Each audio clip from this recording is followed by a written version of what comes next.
Hello, everyone. Welcome back to our series of lessons on the Saxons and the Normans. And this lesson, we're going to meet some more characters in our story. So, our lesson title were the Godwins. So, this is a family. Were they rivals or supporters of King Edward? If you remember, we met King Edward in the last couple of lessons. So, Edward the Confessor, he's king for the start of our story. The Godwins are a family that are around at the time. So the exam boards call them different things. So they might call them the Godwin family, the sons of Godwin, or sometimes, especially at Excel, I like to refer to them as the House of Godwin. Same thing, it's just the family. So it's looking at Earl Godwin and his sons, so the Godwinsons. So we are going to look at to what extent were they supporting Edward? Were they helping him out? Were they acting in his best interests? Or to what extent are actually their rivals to him and he needed to be really careful and keep an eye on them? So Edward obviously is king. But he can't rule the country all by himself. So what he has is powerful earls below him that have a duty to support him. So England is divided up into the earldoms. There are five main ones at this point in history, and each earldom has an earl in charge. So we can see there Edward the Confessor.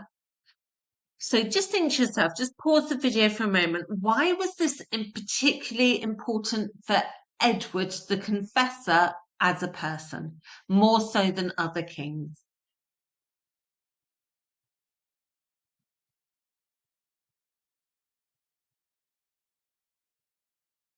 So well done if you remembered from last lesson that Edward was quite a weak king in many ways. So we looked at Edward's strengths and weaknesses, and he has lots of strengths.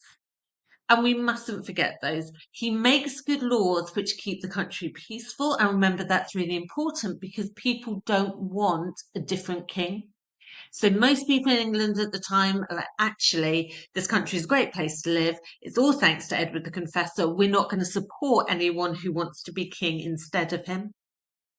He's very religious, and that's super important to people in the Saxon time and in the Norman time. So they believe God is on his side. God is on the side of the English because of Edward the Confessor, and that God would guide him. So it's really important to remember that he does have some real strengths. But unfortunately for him, he also has a huge amount of weaknesses. And this is why he's reliant on the earls. He is not a warrior king. And we're going to see all the other powerful men we see in our story are going to be really good at fighting. And they get their power and their wealth because of their fighting ability, not Edward's strength at all. So, what he does, he relies on his earls. So, if Edward needs some fighting done, he sends in his earls to do it for him. Because he doesn't lead the country into the war, he can't gain land that he can give to his followers as a reward. So, the Godwin family had more military power than the king and were as rich as the king. So, we're going to look at why they don't take the throne from him. So, they've got more power than the king, they've got just as much money. Why is it that they let Edward the Confessor be king without trying to overthrow him? So, this is the Godwin family. So, if you remember in the earlier lessons that I was explaining, you don't really have surnames as we do today. So, your surname is your father's first name with son or daughter underneath. Which is why all of his five sons you can see there, he actually had six sons. One son had already died by the point of our story. So he's got five surviving sons, and they're called the Godwinsons. So Leothwine, Harold II, so the most famous of the brothers, Harold Godwinson, becomes King of England, becomes Harold II of England, killed at the Battle of Hastings with an arrow in the eye. You can see there as well Tostig and Ger. So those are the four brothers that at the point in our story are adults. All four of them very good at fighting, skilled military leaders. All four of them are earls. So four of the five earldoms are held by Leofwine, Harold, Tostig, and Gurth Godwinson. So enormous power that they have.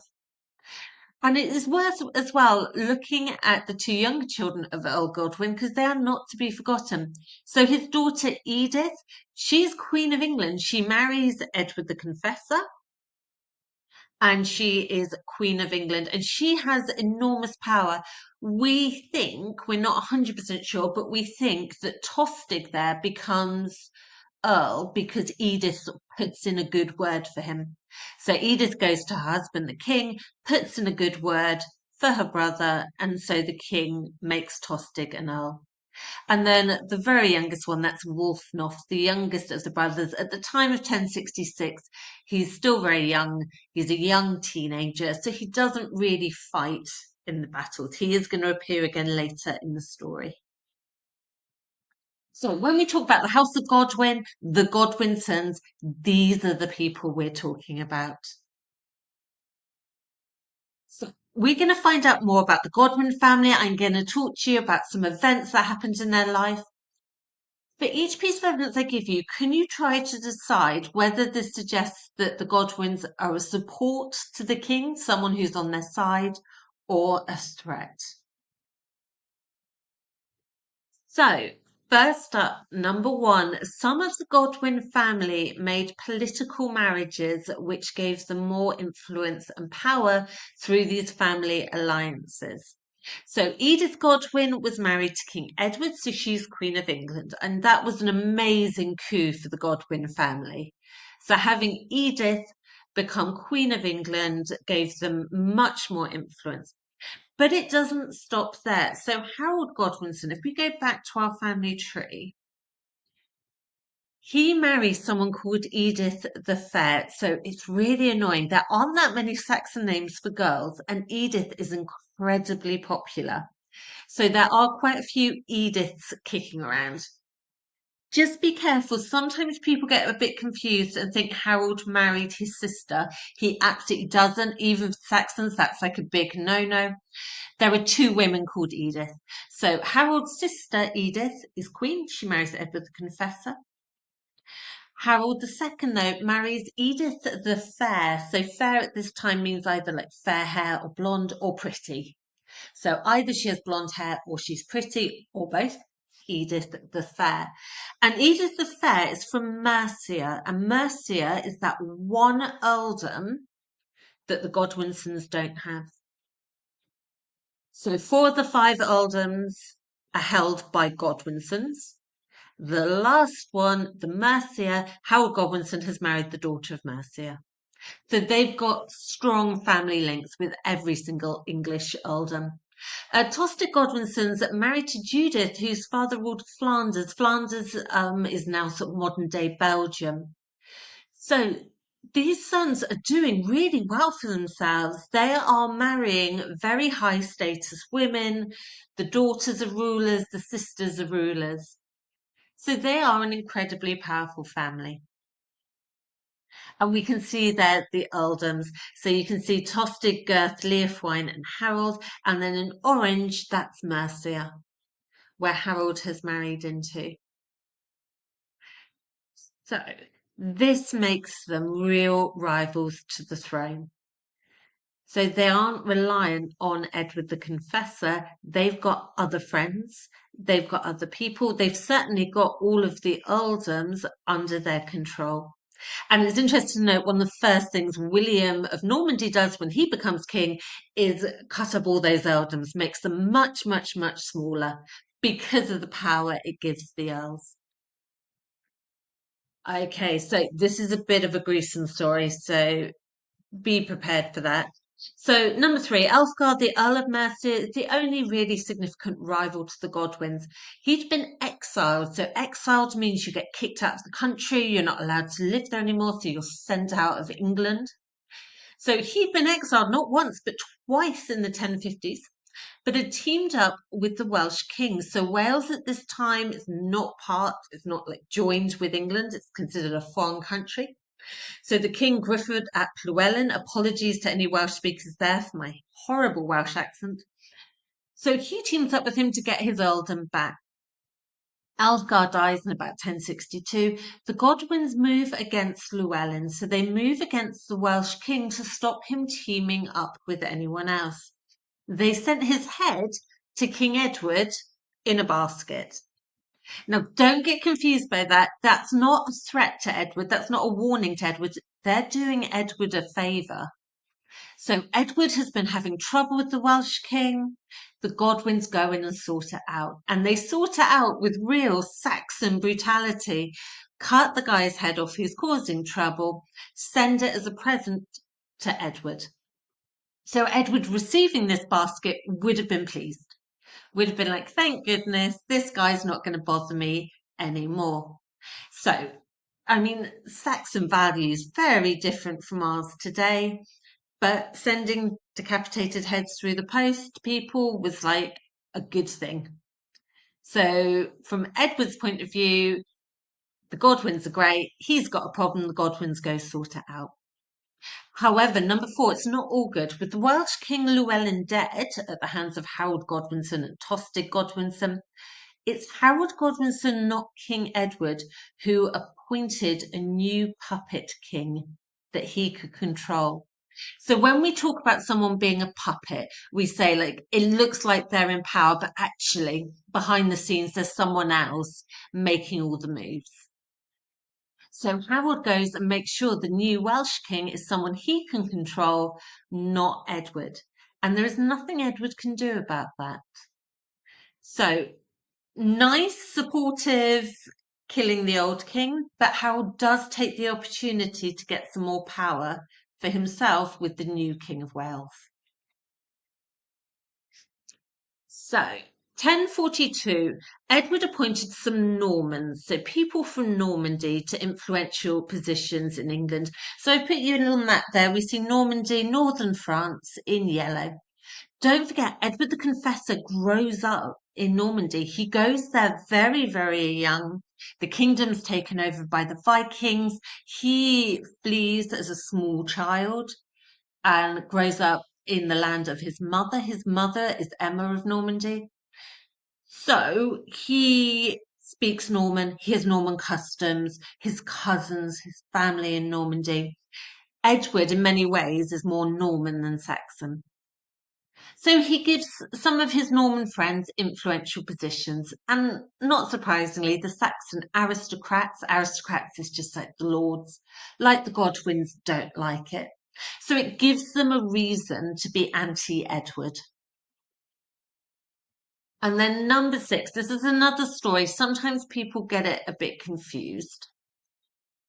But Earl Godwin, before Harold, was Earl of Wessex, so the father of the Godwins. Earl Godwin is Earl of Essex.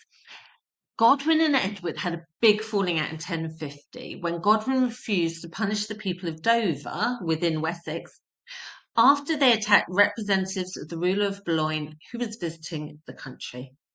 So this was super embarrassing for Edward. He'd invited people to come and speak from the ruler of a place in France called Boulogne. He'd invited them into the country. They land in England. The English people attack them. So they obviously go and complain to the ruler of Boulogne, who messages Edward and is like, what are you doing? You asked me to visit and look how you treat them. Edward's totally humiliated. He goes to Godwin and is like, this is totally unacceptable that this happened. You need to punish them. And then Godwin is like, no, flat out refuses to do what the king said.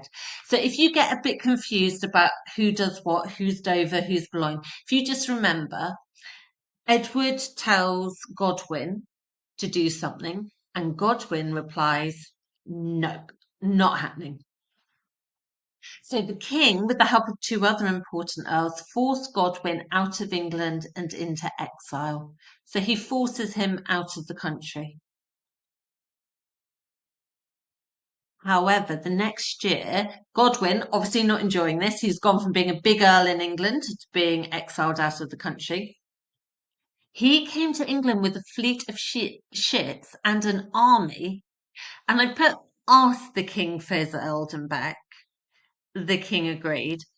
He's not really asking though, is he? If you turn up with a massive army and knock on the king's door and like, you're going to let me back, he's got to agree, hasn't he?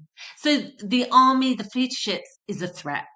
Remember, Edward the Confessor is not a fighter. Earl Godwin very much is. He marches in with an army and is like, forget the exile, I'm back.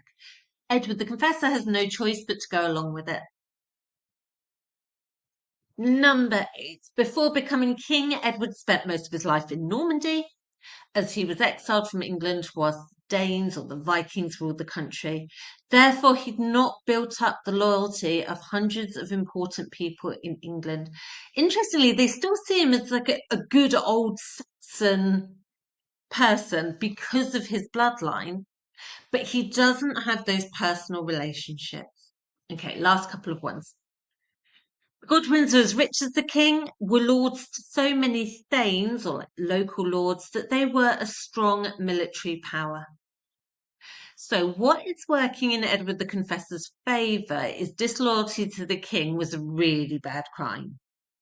So people weren't eager to do that, but it did happen. And Edward the Confessor always has to keep one eye on the Godwin family. And then finally, the church, so important to people at this time. Religion is a huge part of it. So people at this time believe that your time on earth is really short. It doesn't really matter. What really matters is getting into heaven. So church, very important for people. People really respected Edward for his deep religious beliefs. But the Godwins do manage to persuade Edward to appoint bishops in the church who were loyal to them and not to Edward. So poor Edward the Confessor, we can see that yes, the Godwins support him when it suits them, but they are also very happy to push him around a bit, to bully him a bit, to get what they want. So last two. England was under threat from Norway, the Vikings, always going to be a problem at this time for Saxon kings. So King Edward needed his earls to be strong military leaders, probably why Tostig became Earl of Northumbria rather than the son of the old earl, who was too young to lead men into battle. So it seems rather unfair. The old Earl of Northumbria dies. His son is young at the time. He's sort of 11, 12 at this time, and that was seen as too young. So he just gets disinherited. He doesn't get to be Earl because he's young and they need men who can fight. So we've got Tostig Godwinson in the north fighting off any Viking invaders. Down in the south, in Wessex, we've got Harold Godwinson.